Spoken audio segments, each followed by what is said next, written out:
織田城東平こと織田信長じゃ。今日は戦国最大級の宗教戦争じゃなかった。プリンのカラメルいるかいらんか論争を一刀両断してやる。まず、カラメルありは、お主らの言い分はわかる。ホロクルさが大人の味だ。甘さとのコントラストが深みだ。焦がしキャラメルがどうした？こうした。最近も、焦がしキャラメルソース復活とかで盛り上がっておるらしいな。長篠の戦いで鉄砲が並んだ時より、大騒ぎじゃ。だがな、勘違いするな。それ、プリンじゃなくてソースの戦国時代だ。そしてカラメルなしは、お主らは素材の味を楽しみたい。カスタードの卵とミルクの風味をストレートに味わいたい。糖質も気になる。こっちの方がまだ話がわかる。超濃密プリン贅沢カスタードとか、名乗りからして、天下取りを狙っとる。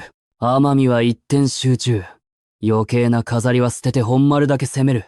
戦の基本じゃ。わしの結論を先に言う。カラメル、基本いらん。あっても軽く添える程度で十分だ。なぜか、わしは戦国一の合理主義者よ。プリンというのは、卵と乳と砂糖。この三平で戦うシンプルな軍勢だ。そこにカラメルをドバドバかけるのは、本体より鉄砲隊が目立っている愚かな布陣に近い。メインはどっちじゃと。それに、現代人は何でもかんでも、コントラストとハエに頼りすぎじゃ。甘いだけじゃ物足りない。大人は苦味を知れ。写真で層が分かれた方がうまそうに見える。そんなものは、戦場に金ピカの甲冑を着て出てくるアホ大名と同じだ。見栄えは良いが、矢が刺さったら終わりよ。中身が強ければ、見た目の演出など少しで足りる。わしは甘党だが、好きなのは素朴で芯のある甘さだ。砂糖が貴重だった時代。その一口で兵の士気が上がるような分かりやすい甘さだ。プリンの本懐もそこにあるはずじゃ。最初の一口で、うまいとわかる。舌が迷わぬ。そこへ、カラメルの苦味をこれでもかと被せるのは、会議が終わった後に、さらに説明会を1時間追加するようなものだ。誰じゃ。ただし、カラメルを完全否定派せん。問題は量と主従だ。そこにうっすら敷いて、最後に少し混ざる程度ならまあ許す。ちょうど茶会で香りをほんの少し炊くくらいの役割を、主役を引き立てるなら良い。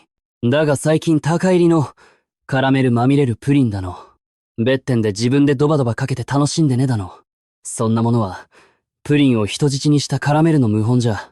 わしなら即日成敗する。そもそもな、味のバランスを客に丸投げするな。戦でもそうだが、各自いい感じに動いて、一番危ない命令だ。作り手がベストを決めてから出せ。それがプロというものよ。アリハがおそらく反論するだろう。カラメルがないと締まりがない。子供向けみたいでつまらん。ならば聞こう。お主らの舌は、甘さをきちんと味わう訓練をしておるか。砂糖ではなく、卵と乳の香り、その濃度の違いを感じ分けておるか。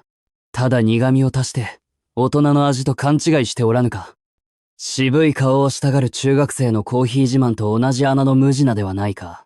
わしが天下統一プリンを作るなら、基本はカラメルなし。卵と乳で勝負じゃ。その上で、若ラインとして、ごく少量のカラメルを薄くまとわせた、純化新プリンを用意する。これが落としどころだ。ソースに溺れて本体の実力がわからんような奴は、一軍には置かん。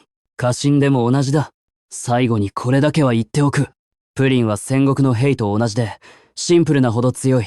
カラメルに頼らねば成立しないプリンなら、その時点では異軍じゃ。まず元の状態で、うまいかどうか。話はそれからだ。カラメルあり派もなし派も。